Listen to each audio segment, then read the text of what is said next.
రెండు ఓట్లు ఇచ్చారు, రెండు సైకిల్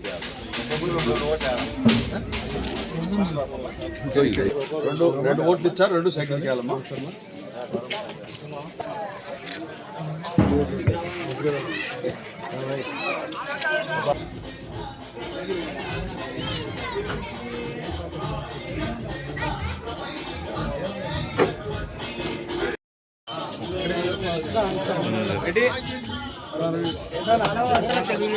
అన్న ఇట్లా అవసరం అన్న ఇవతల నుంచి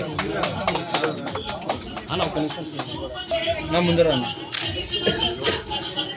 ఓకే ఒక్కరు తర్వాత రండి అన్న.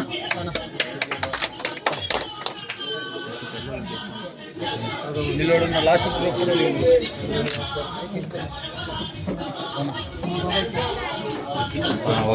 Okay okay right. Next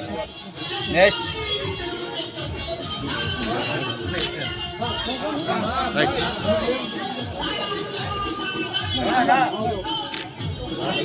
okay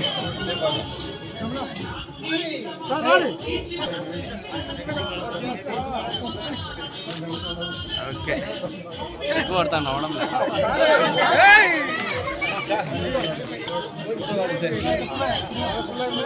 వేసుకో. తిరుగు తిరుగు మామ. రైట్. ఓకే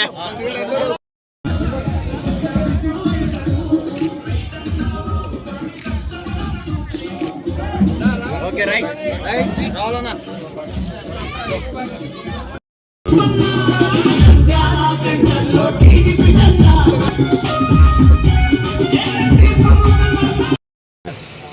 నా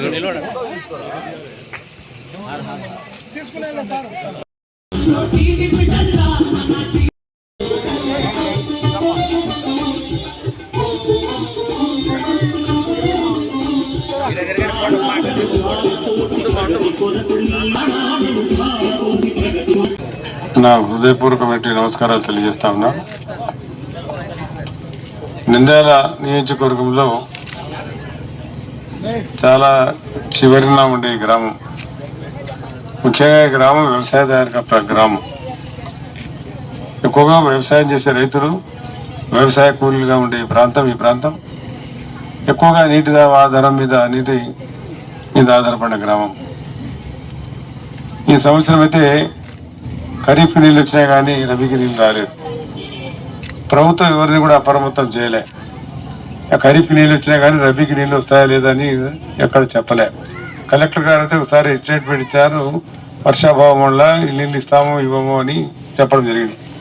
అదేవిధంగా మంత్రి గారు కూడా ఈ సమావేశం నంద్యాలలో ఇన్ఛార్జ్ మంత్రిగా ఉన్న కడప జిల్లా మంత్రి గారు మన జిల్లాలో ఐడీసీ మీటింగ్ ఏర్పాటు చేసి కర్నూలు కడప జిల్లా రైతు ఎవరైతే కేసీ కెనాల్ పంట మీద ఆధారపడిన రైతులు ఉన్నారో కెనాల్ కింద ఈ రెండు జిల్లాలు ఎక్కువగా ఆధారపడినాయి కాబట్టి రైతులను పిలిపించి మాట్లాడి మార్చిలో సమావేశం ఏర్పాటు చేయడం జరిగింది.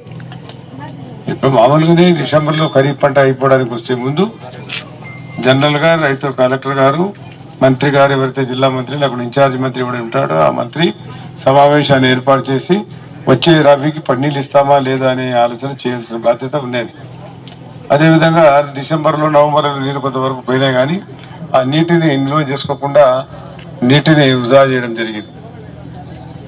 నీటిని నిల్వ చేసుకుంటే వెలుగొండ ధర కానీ గోర్కల్లి ధర కానీ మనకు ఆధారం. గోర్కల్లి ధర తర్వాత ఆవుకు రిజర్వాయర్ ఉంది. ఆల్గరు రిజర్వాయర్ రిపేర్ చేస్తామని చెప్పి ఇంతవరకు చేయలే. కనీసం 3-3.5 టీఎంసీలు నిల్వ అవుతాయి. అది బైరెడ్డి రాజశేఖర రెడ్డి గారు ఉన్నప్పుడు, అప్పుడు కేవలం అంతకుముందు మధు సుబ్బారెడ్డి గారు ఉన్నప్పుడు, వెంగళరెడ్డి గారు ఉన్నప్పుడు మేమంతా కృషి చేసిన తర్వాత మళ్ళీ దాన్ని ఎన్టీ రామారావు గారు ఆమోదం తెలిపిన తర్వాత 94-95లో మన రాజశేఖర గారు వచ్చినప్పుడు దాన్ని పూర్తి చేయడం జరిగింది. కానీ ఈ మధ్య దాదాపుగా 4-5 ఏళ్ళ నుంచి ఎవరు కూడా పట్టించుకోలే. శాసనసభ్యులు కానీ జిల్లా మంత్రి కానీ ఎవ్వరు కూడా మాట్లాడేది, ఎవరు కూడా చేయలేదు. అది శిథిలావస్థలో ఉంది. కనీసం దాంట్లో నీళ్లు తీసుకుంటే, ఎందుకంటే మనకు ఆ నీళ్లు కిందికి ఎస్ఆర్బీసీ నుంచి పోతాయి. అవసరం ఉన్నప్పుడు ఆ నీళ్లు కూడా మనం మళ్లించుకోవడానికి కుందులో వేస్తే ఆ నీళ్లు మనకు కెనాలు కూడా వస్తాయి.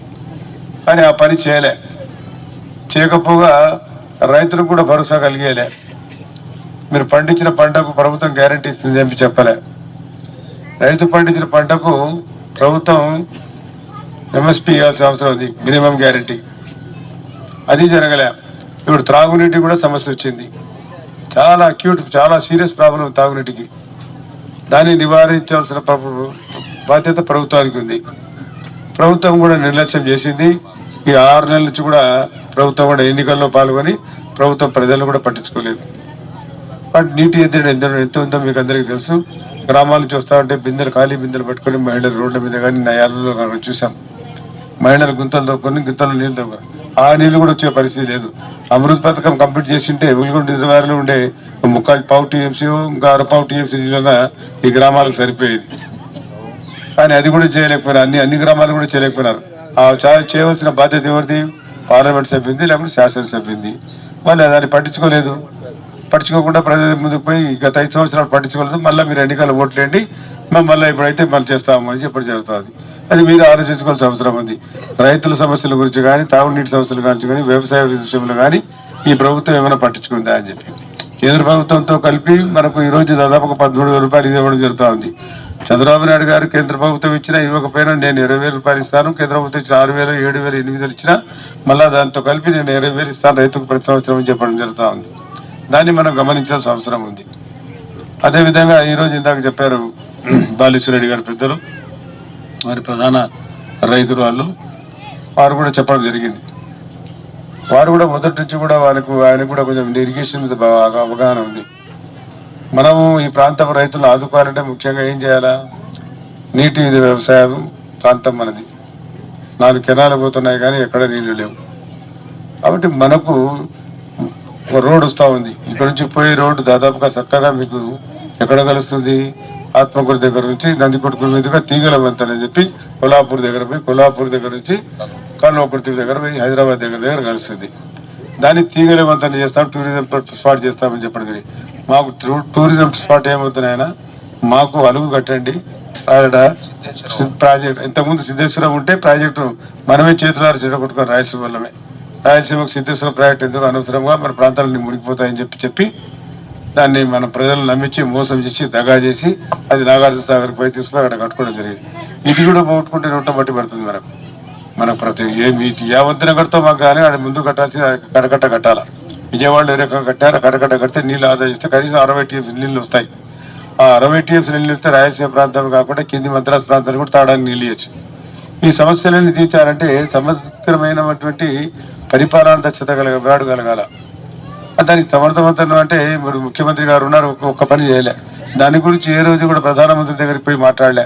అయ్యా ఆ పోలవరం ప్రాజెక్ట్ వస్తే ఆ నీళ్ళు పోలవరం పోయి మనకు ఇక్కడ వాడుకుంటే ఎక్కడైతే మనం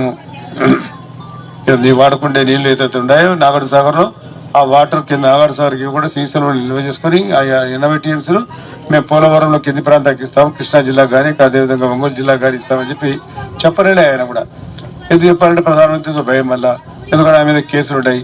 మళ్ళీ ఏదంటే ప్రధానమంత్రి మళ్ళీ లోపలి ఇస్తాడేమో అని చెప్పి ఈ రోజు కూడా ప్రధానమంత్రి గురించి మాట్లాడడం లేదు. ఏదేమైనా సరే ఈ రోజు గత ప్రభుత్వంలో ఉన్నప్పుడు కూడా చంద్రబాబు నాయుడు గారు మేము బీజేపీ ప్రభుత్వం ఉన్నాం, అప్పుడు నేనే మంత్రి ఉండే కదా.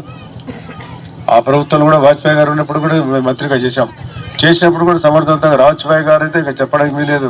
చంద్రబాబు చూసి చెప్పేవారు ఎమ్మెల్యేలు ఏమేమి ముఖ్యమంత్రి ఈ రకంగా ఇబ్బంది పెడతారు, నాకు ప్రతిదీ కూడా హైదరాబాద్కి కావాలంటాడు, తెలంగాణ ఆంధ్ర రాష్ట్రానికి కావాలంటాడు. కొంచెం చెప్పండి బాబు, రాష్ట్ర దేశానికి ఎవరిచ్చినా మా ఆయన హైదరాబాద్ పిలుచుకుపోతాడు. క్లింటన్ వస్తే ఆయన పిలుచుకుపోయా హైదరాబాద్కు, బిల్ గ్రేడ్ వస్తే హైదరాబాద్ పిలుచుకుపోయా, బుష్ వస్తే హైదరాబాద్ పిలుచుకుపోయా, మలేషియన్ ప్రధానమంత్రి మహాతిర్ మహమ్మద్ వస్తే హైదరాబాద్. ఐటీ రంగాన్ని డెవలప్ చేస్తే మన పిల్లలకు ఉద్యోగాలు వస్తాయి, ఉపాధి కలుగుతుంది, కుటుంబం నడుస్తుంది. చదువుకున్న పిల్లలు చాలా మంది ఉన్నారు. ఇంతవరకు డిఎస్సి జరగలే. చంద్రబాబు నాయుడు గారు మొదటి సంతకం డిఎస్సి ఏదైతే ఉందో డిఎస్సి మీద సంతకం చేస్తానన్నాడు. అంటే నిరుద్యోగాలకు ఉద్యోగాలు కలిగించే అవకాశం కలిగిస్తా అని చెప్పడం జరుగుతుంది. ఇవన్నీ సౌకర్యాలు తెలుగుదేశం పార్టీ అధికారం వచ్చినప్పుడు జరుగుతాయి. కాబట్టి మీరందరూ కూలంకుషంగా ఆడుతున్నారు. ఫరూక్ కాదు మీరు వేసే తెలుగుదేశం పార్టీకి సైకిల్ గుర్తుకు, మోడీ గారికి కూడా కాదు. మన రాష్ట్ర మేనిఫెస్టో మనకు ఉంటుంది. మనం ఏం చేయాలో ప్రజలకు మనం చెప్పాల్సిన అవసరం ఉంది. కేంద్ర ప్రభుత్వం మేనిఫెస్టో వాళ్ళకి ఏదైనా ఉండని. ఇక్కడ సంరక్షణగా ఉంది, సమృద్ధిగా ఉంది, మనకు సేఫ్టీగా సెక్యూరిటీ ఉంది ఇక్కడ మన రాష్ట్రంలో. అది చంద్రబాబు నాయుడు గారు కూడా చేయగలుగుతాడు, సమర్థమైన పరిపాలన చేయగలుగుతాడు అని చెప్పి ముఖ్యంగా తెలియజేస్తా ఉన్నాను. మేమే దుర్మార్గులు కాదు, ఎవరిని ఇబ్బంది పెట్టిన వారు కాదు. నేను 9వ సారి ఎన్నికలు నిలబడతా ఉండా, కానీ ఎవరిని ఇబ్బంది పెట్టలేదే. ఎవరు కాదు, మనం వచ్చేది ప్రజల సంక్షేమం కోసం వచ్చినాం, కానీ మనం బాగుపడడానికి రాలే. మన ప్రాంతాన్ని మనం డెవలప్ చేసిన అవసరం ఉందని చెప్పి ముఖ్యంగా తెలియజేస్తాను. కాబట్టి ఈ అవకాశం కలిగించిన గ్రామ పెద్దలందరికీ, మిత్రులకు, శ్రేయభిలాషులకు అందరికీ నా వందన శుభాభివందనం తెలియజేస్తూ సెలవు తీసుకుంటాను. జై హింద్, జై తెలుగుదేశం. తులసిరెడ్డి గారు అంతా మీకు వివరించి చెప్పినాడు. యువతకు 20 లక్షలు ఉపాధి అవకాశాలు లేదా 3,000 రూపాయలు నిరుద్యోగులకు, చదువుకొని ఉద్యోగం లేని వాళ్లకు నెలకు 3,000 రూపాయలు నిరుద్యోగ భృతి. ప్రతి రైతుకు ఏటా ఇప్పుడు మనకిచ్చే రైతు భరోసా ఉంది కదా, అది 13,500 ఇస్తున్నారు. అది కాకుండా ఇప్పుడు 20,000 రూపాయలు ప్రతి రైతుకు. తర్వాత ప్రతి ఇంటికి ఏడాదికి 3 గ్యాస్ సిలిండరు ఫ్రీ, 3 గ్యాస్ సిలిండర్లు. తర్వాత 18 సంవత్సరాల నిండిన ప్రతి మహిళకు నెలకు 1,500. తర్వాత మహిళలకు జిల్లా స్థాయిలో ఉచిత బస్సు ప్రయాణం. ఇవి ఈ చంద్రబాబు గారు ప్రజల కోసము కేటాయించబడిన పథకాలు.